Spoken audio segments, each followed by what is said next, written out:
ಸೀಮಾಧಿಪತಿ ನಮ್ಮೆಲ್ಲರ ಆರಾಧ್ಯ ದೈವ ಪುತ್ತೂರಿನ ಮಹಾಲಿಂಗೇಶ್ವರ ದೇವರ ಜಾತ್ರೆಯ ಉತ್ಸವ ಸಂಪನ್ನ ಆಗ್ತಾ ಇದೆ. ಇವತ್ತು ಮಂಗಳ ಮಂತ್ರಾಕ್ಷತೆಯೊಂದಿಗೆ ಜಾತ್ರೆಯ 10 ದಿವಸಗಳ ಕಾರ್ಯಕ್ರಮಗಳು ಕೊನೆಯಾಗ್ತಾ ಇದೆ. ಈ 10 ದಿವಸಗಳಲ್ಲಿ ಕೂಡ ಬಂದಿರುವ ಭಕ್ತಾದಿಗಳಿಗೆ ರುಚಿಯಾದ ಊಟವನ್ನು ಸಮಯಕ್ಕೆ ಸರಿಯಾಗಿ ತಯಾರಿಸಿ ಬಡಿಸಿದ್ದು ಪುತ್ತೂರಿನ ಖ್ಯಾತ ಬಾಣಸಿಗರು ಹರೀಶ್ ಭಟ್ ಕೇಪುಳು. ಪುತ್ತೂರಿನ ಆಸುಪಾಸಿನಲ್ಲಿ ಚಿರಪರಿಚಿತ ವ್ಯಕ್ತಿ.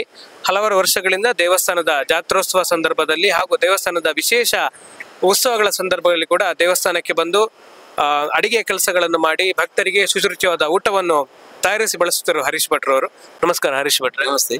ಈ ಒಂದು 10 ದಿವಸಗಳ ಜಾತ್ರೆ ಈ ವರ್ಷ ಬಹಳ ಒಂದು ವಿಶೇಷವಾದ ವ್ಯವಸ್ಥೆ, ಹೊಸ ಆಡಳಿತ ಸಮಿತಿಯವರಿಂದ ಒಂದು ವಿಶಾಲವಾದ ಅನ್ನಛತ್ರ, ಅದೇ ರೀತಿ ವಿಶಾಲವಾದ ಒಂದು ಭೋಜನ ಶಾಲೆ.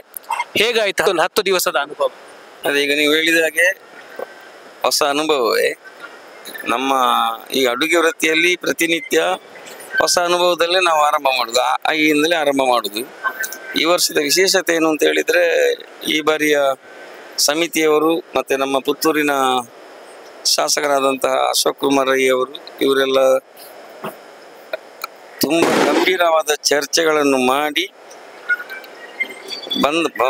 ಪುತ್ತೂರು ಮಹಾಲಿಂಗೇಶ್ವರ ದೇವರ ಜಾತ್ರೆಗೆ ಬರುವಂಥ ಭಕ್ತಾದಿಗಳಿಗೆ ಉತ್ತಮ ರೀತಿಯಲ್ಲಿ ಊಟೋಪಚಾರ ಅಂದರೆ ಅನ್ನಪ್ರಸಾದವನ್ನು ನೀಡಬೇಕು ಅಂತ ಹೇಳೋ ಒಂದು ನಿರ್ಧಾರದಿಂದ ಈ ಬಾರಿ ಅನ್ನಛತ್ರವನ್ನು ಪುತ್ತೂರು ಹೆಸರು ಬಂದಂತಹ ಮುತ್ತೂರು, ಮೊದಲು ನಮ್ಮ ಮಹಾಲಿಂಗೇಶ್ವರ ದೇವರ ಕೆರೆಯ ಬಳಿ ಅನ್ನದಾಗಳು ಮುತ್ತಾದಂತಹ ಸಂಗತಿ ಎಲ್ಲರಿಗೂ ಗೊತ್ತಿದ್ದದೆ, ಆ ಬಳಿ ಮಾಡುದು ಅಂತೇಳಿ ತೀರ್ಮಾನ ಮಾಡಿದ್ರು.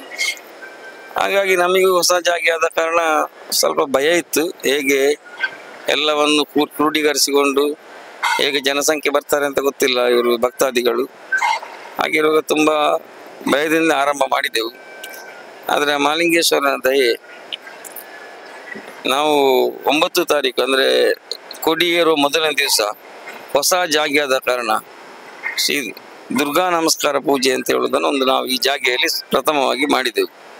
ಅದರ ಮೊದಲು ಗಣಪತಿ ಹೋಮ, ಆಮೇಲೆ ಏನು ಹೇಳ್ತಾರೆ ಶುದ್ಧ ಮಾಡ್ತಾರಲ್ಲ, ಅದೆಲ್ಲ ಮಾಡಿದ್ರು. ಆದರೂ ನಮಗೆ ಇಲ್ಲಿ ಬಂದಾಗ ಇಲ್ಲಿ ಒಂದು ದುರ್ಗೆಗೆ ಒಂದು ವಿಶೇಷ ಪೂಜೆ ಆಗಬೇಕಂತ ಅನಿಸಿತ್ತು. ಹಾಗೆ ಸಮಿತಿಯವರ ಹತ್ರ ಹಾಗೆ ನಮ್ಮ ಪುರೋಹಿತರ ಹತ್ರ ಮಾತಾಡಿ ಆ ದುರ್ಗಾ ನಮಸ್ಕಾರ ಪೂಜೆ ಆರಂಭಿಸಿದೆವು.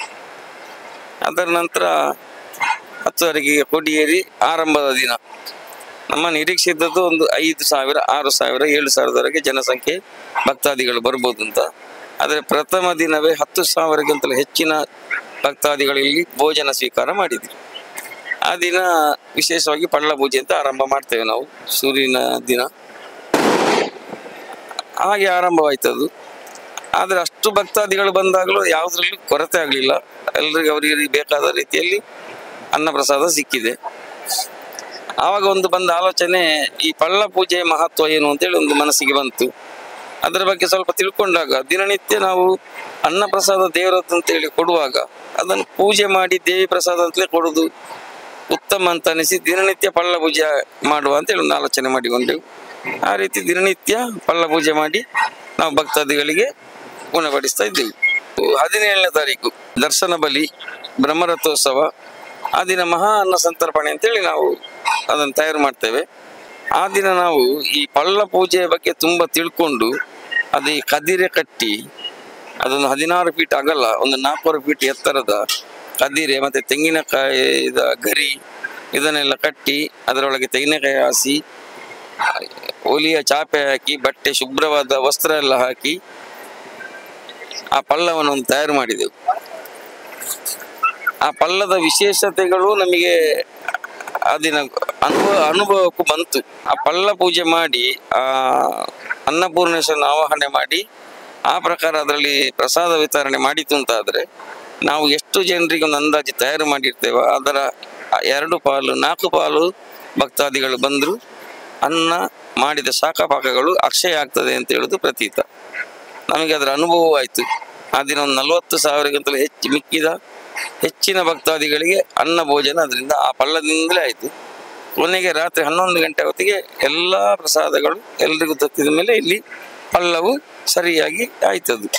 ಹಾಗೆ ಅದೊಂದು ವಿಶೇಷತೆ ಅದರಲ್ಲಿ. ಈ ಬಾರಿ ಒಂದು ತುಂಬ ವಿಶೇಷತೆ ಅದುವೇ, ಆ ಪಳ್ಳ ಪೂಜೆಯೇ ತುಂಬ ವಿಶೇಷತೆ. ನಮಗೂ ಒಂದು ಏನು ಹೇಳ್ತೇವೆ, ಏನೋ ಒಂದು ಧೈರ್ಯ ಬರ್ತದೆ. ಆ ರೀತಿ ನಾವು ಪೂಜಿಸಿ ದೇವರನಲ್ಲಿ ಆವಾಹನೆ ಮಾಡಿ ಪೂಜಿಸಿ ಭಕ್ತಾದಿಗಳಿಗೆ ಕೊಟ್ಟಾಗ ತುಂಬಾ ಮನಸ್ಸಿಗೆ ಧೈರ್ಯ ಬರ್ತದೆ. ಆ ರೀತಿ ನಡೆದಿದೆ ಈ ಬಾರಿಯ ಜಾತ್ರೋತ್ಸವ. ವಿಶೇಷವಾದ ಕೆಲವೊಂದು ಮೆನು ಐಟಮ್ಗಳು, ಯಾಕಂದ್ರೆ ಒಂದ್ ದಿವಸ ಪೂರಿ ಭಾಜಿ, ಇವತ್ತೀಗ ರುಮಾಲಿ ಐಟಮ್ ಇದೆ, ಆಮೇಲೆ ಗೀ ರೈಸ್ ಎಲ್ಲ ಇದೆ. ಎಷ್ಟು ಜನರ ತಂಡ ನಿಮ್ಮ ಜೊತೆ ಒಂದು ಪುಣ್ಯಕಾರದಲ್ಲಿ ಭಾಗವಹಿಸಿದ್ದಾರೆ? ಮತ್ತೆ ಏನಾದ್ರು ಒತ್ತಡಗಳಾಯ್ತಾ? ಅಂದ್ರೆ ಇಷ್ಟು ಅಂದ್ರೆ ಈಗ ನಾನು ನೋಡ್ತಾ ಇದ್ದೆ, ಬಿಸಿ ಬಿಸಿ ರುಮಾಲಿ ರೊಟ್ಟಿ ಮಾಡೋದು ಕಷ್ಟದ ಕೆಲಸ. ಒಟ್ಟು ಕೆಲಸಗಳನ್ನು ಹೇಗೆ ನಿಭಾಯಿಸಿದ್ರೆ ಅದರ ಬಗ್ಗೆ ಹೇಳುದಾದ್ರೆ? ಈ ಪುತ್ತೂರು ಮಹಾಲಿಂಗೇಶ್ವರನ ಜಾತ್ರೋತ್ಸವದಲ್ಲಿ ವಿಧ ವಿಧ ತಿಂಡಿಗಳು, ಖಾದ್ಯಗಳು, ಪಾಯಸಗಳು ಇಂಥದ್ದೆಲ್ಲ ವಿಶೇಷವಾಗಿ ನಾವು ಮಾಡುದು ಯಾಕೆ ಅಂತ ಹೇಳಿದ್ರೆ, ಒಂದನೇ ನಾವು ಮಹಾಲಿಂಗೇಶ್ವರನ ಭಕ್ತಾದಿಗಳಿಗೆ ಪ್ರಸಾದ ರೂಪದಲ್ಲಿ ಅದನ್ನು ವಿತರಣೆ ಮಾಡ್ತೇವೆ. ಇನ್ನೊಂದು ಮಹಾಲಿಂಗೇಶ್ವರನ ಚಾಕ್ರಿ ಮಾಡುವ ಸಿಬ್ಬಂದಿ ವರ್ಗವೇ ಒಂದಿದೆ, ಅದು ಮಹಾಲಿಂಗೇಶ್ವರನಿಗೆ ಬಹಳ ಹತ್ತಿರ ಇರ್ತಾರೆ. ಹಾಗಾಗಿ ನಾವು ಅವರನ್ನು ಖುಷಿಗೊಳಿಸಿದಲ್ಲಿ ಆ ದೇವರ ಸೇವೆಯನ್ನು ಇನ್ನೂ ಚೆನ್ನಾಗಿ ಅವರು ಮಾಡಲಿ, ಅದರಿಂದ ನಮಿಗೂ ಊರಿಗೂ ಏನಾದರೂ ದೇವರದ್ದು ಪ್ರತಿಫಲ ಸಿಗಲಿ ಅಂತ ಹೇಳುವ ಉದ್ದೇಶದಲ್ಲಿ ವಿಧ ವಿಧ ತಿಂಡಿಗಳು, ಅವರು ಹೊಟ್ಟೆ ತಣ್ಣಗಿದ್ರೆ ಚಂದ ಅಲ್ಲಿ ದೇವರ ಚಾಕರಿ ಮಾಡ್ತಾರೆ ಒಂದು ಉದ್ದೇಶ ಒಂದು ಇಟ್ಟುಕೊಂಡೇ ವಿಧ ವಿಧವಾದ ತಿಂಡಿ ತಿನಿಸುಗಳನ್ನು ತಯಾರು ಮಾಡಿ ನಾವು ಕೊಡ್ತಾ ಇದ್ದೇವೆ. ಹಾಗೆ 17ನೇ ತಾರೀಕು ಹಾಗೆ ತುಂಬ ಜನರ ತಯಾರಿದ್ದ ಕಾರಣ ನಮಗೆ ಈ ಪಾಯಸ ಒಂದೇ ಬಗೆ ಬೇಡ ಅಂತೇಳಿ ಒಂದು 2-3 ಬಗೆ ಪಾಯಸಗಳನ್ನು ಮಾಡಿದ್ದೆವು. ಅದು ಸೂರ್ಯನಂತೆ ಮುಗಿದ ಮೇಲೆ ನೆಕ್ಸ್ಟ್ ಇನ್ನೊಂದು ಪಾತ್ರೆಯಲ್ಲಿ ಬೇರೆ ಪಾಯಸ. ಅದು ಅವತ್ತು ನಮ್ಮ 2013ರಲ್ಲಿ ಪ್ರತಿಷ್ಠಾ ದಿನ ಮಹಾಲಿಂಗೇಶ್ವರ ದೇವರ ಪುನರ್ ಪ್ರತಿಷ್ಠಾ ದಿನವು ಪಂಚಭಕ್ಷ ಪರಮನ್ನ ಅಂತೇಳಿ 5 ಬಗೆ ಪಾಯಸ ಮಾಡಿದ್ದೆವು. ಆ ನೆನಪಿನಲ್ಲಿ ಒಂದು 2 ಬಗೆ ಪಾಯಸವನ್ನು ಮಾಡಿದ್ದೆವು. ಹಾಗೆ ಅದಕ್ಕೋಸ್ಕರ ವಿಧ ವಿಧ ತಿಂಡಿ ಮಾಡುದು. ಮತ್ತೊಂದು 15 ಜನರ ತಂಡ ನಾವು ಮುನ್ನಿಂದ 9 ತಾರೀಕಿನಿಂದ ಇಲ್ಲಿ ನಿರಂತರವಾಗಿ ಕೆಲಸ ಮಾಡ್ತಿದ್ವಿ. ನಮ್ಮ ತಂಡದ ಪ್ರೋತ್ಸಾಹ ಅಂತೂ ಸೂಪರ್. ಎಲ್ಲರೂ ನಮಗೆ ಆ ಕೆಲಸದ ಮಟ್ಟಿಗೆ ಏನು ಇದು ಮಾಡ್ತಾರೆ, ಎಲ್ಲ ಚಂದ ಕೆಲಸ ಮಾಡ್ತಾರೆ. ಮತ್ತೆ ಈ ದಿನ ಮಂತ್ರಾಕ್ಷತೆ, ಈ ಮಂತ್ರಾಕ್ಷತೆ ಅಂತ ಹೇಳುದು ಆ ದಿನ ಒಂದು ವಿಶೇಷವಾದ ನಾವು ಖಾದ್ಯಗಳನ್ನು ಕೊಡ್ತಾ ಇದ್ದೆವು. ಅದು ಈ ಬಾರಿ ಭಕ್ತಾದಿಗಳ ಸಂಖ್ಯೆ ಹೆಚ್ಚಾಗಿದ್ದ ಕಾರಣ ಈ ಗೀ ರೈಸ್ ಮತ್ತೆ ಈ ರುಮಾಲ್ ರೊಟ್ಟಿ ಈ ತರದ್ದೆಲ್ಲ ಮಾಡಿ ವಿತರಣೆ ಮಾಡ್ತಾ ಇದ್ದೇವೆ. ಈ ಇಷ್ಟು ದಿವಸಗಳಲ್ಲಿ ಏನೆಲ್ಲ ಐಟಮ್ಗಳ ಸ್ಪೆಷಲ್ ಮಾಡಿದ್ರಿ, ಅದರ ಬಗ್ಗೆ ಹೇಳ್ಬೋದಾ?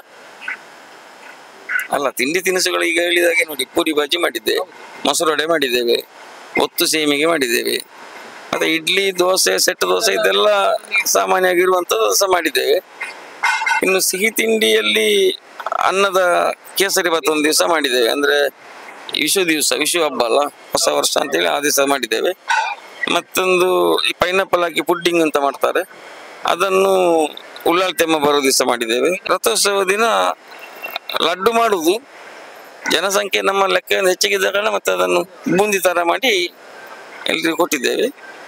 ಪಾಯಸಗಳು ಹಾಗೆ ದಿನಕ್ಕೊಂದು ಬೇರೆ ಬೇರೆ ವಿಧ ವಿಧ ಪಾಯಸಗಳು, ಕ್ಯಾರೆಟ್ ಪಾಯಸ, ಪೈನಾಪಲ್ ಪಾಯಸ, ಇವತ್ತು ಖರ್ಜೂರ ಪಾಯಸ, ಮತ್ತೆ ಹಾಲು ಪಾಯಸ, ಇದು ಗನ್ಸೆಲ್ಲ ಹಾಕಿದ್ದು, ಆ ತರ ಎಲ್ಲ ಮಾಡಿದ್ದೇವೆ. ಹೌದು, ಇವತ್ತೊಂದು ಅದೇ ಸ್ವೀಟ್ ಒಂದು ಮಾಡಿದ್ದೇವೆ. ಹೌದು. ಈಗ ಹರೀಶ್ ಭಟ್ರೆ, ಅಂದ್ರೆ ಪುತ್ತೂರು ದೇವಸ್ಥಾನಕ್ಕೆ ಮತ್ತೆ ನಿಮ್ಮ ನಂಟು ಯಾವಾಗಿಂದ ಶುರುವಾಯಿತು? ಬ್ರಹ್ಮ ಕಲಶದ ನಂತರವೇ ಬಂದ್ರ, ಅದಕ್ಕಿಂತ ಮುಂಚೆ ಕೂಡ ಈ ದೇವಸ್ಥಾನದಲ್ಲಿ ನೀವು ಸೇವೆ ಸಲ್ಲಿಸಿದ್ದೀರಾ? ಇದು ಬಹಳ ಉತ್ತಮವಾದ ಒಂದು ನಿಮ್ಮ ಪ್ರಶ್ನೆ. ಯಾವುದೇ ವೃತ್ತಿಯಲ್ಲಿ ಅವನು ಆರಂಭಿಸುವ ಕ್ಷಣ ಅಂತ ಇರ್ತದೆ. ಅಂದ್ರೆ ಇನ್ನೊಬ್ಬರೊಟ್ಟಿಗೆ ಹೋಗಿ ಸ್ವಲ್ಪ ಸಮಯ ಅದರಲ್ಲಿ ಅವ ಪರಿಣಿತನಾಗಿ ಮುಂದಕ್ಕೆ ಅವನೇ ಸ್ವಂತವಾಗಿ ಮಾಡುದು ಅಂತೇಳಿ. ನಾನು ನನ್ನ ತಂದೆಯವರ ಜೊತೆ ಈ ವೃತ್ತಿಯಲ್ಲಿ ತೊಡಗಿಸಿಕೊಂಡವ. ಕೃಷ್ಣ ಭಟ್ ಅಂತ, ಅದು ಪುತ್ತೂರಲ್ಲಿ ಆಗಿನ ಸಂದರ್ಭ ಎಲ್ಲರಿಗೂ ಚಿರಪರಿಚಿತಾರೆ. ಅವರು ಪಾಕತಜ್ಞರು, ಮತ್ತೆ ಹೋಳಿಗೆ, ಸ್ವೀಟ್ ಇಂಥದ್ರಲ್ಲೆಲ್ಲ ಭಾರಿ ಪರಿಣಿತರಾಗಿದ್ರು. ಹಾಗೆ ಅವರ ಜೊತೆ ನಾನು ಆರಂಭಿಸಿದ್ದು. ಆ ಸಂದರ್ಭದಲ್ಲಿ 2-3 ವರ್ಷಗಳಿರುವಾಗಲೇ ಇಲ್ಲಿ ಒಬ್ರು ನಮ್ಮ ಹಾರಾಡಿಯಲ್ಲಿ ಶಂಕರ ಭಟ್ರು ಅಂತ ಒಬ್ರು ಅಡಿಗೆಯವರಿದ್ದಾರೆ. ಅವರು ಈ ಮಹಾಲಿಂಗೇಶ್ವರ ದೇವಸ್ಥಾನದಲ್ಲಿ ಆಗ ಜಾತ್ರೆಗೆ ಅಡಿಗೆಗೆ ಅವರು ಬಂದುಕೊಂಡಿದ್ರು. ಏಪ್ರಿಲ್ 10ರಿಂದ ಆರಂಭ ಆಗುವಂತ ಜಾತ್ರೆ ಎಲ್ಲರಿಗೂ ಗೊತ್ತಿದ್ದದೆ. ಅದರ ಮರುದಿನ ಅಂದ್ರೆ 11ನೇ ತಾರೀಕು ಅವರ ಮನೆಯಲ್ಲಿ ವರ್ಷ ಪ್ರತಿಯ ಪೂಜೆಗಳಿರ್ತಿತ್ತು. ಆ ದಿನ ಅವರು ಇಲ್ಲಿಗೆ ಹಾಜರಿರ್ತಿರ್ಲಿಲ್ಲ. ಹಾಗೆ 94ನೇ ಇಸವಿಯಲ್ಲಿ ನಮಗೆ ಅವರಿಗೆ ಸ್ವಲ್ಪ ಪರಿಚಯ ಇದ್ದ ಕಾರಣ ಅವರು ನನ್ನ ಹತ್ರ ಹೇಳಿದ್ರು,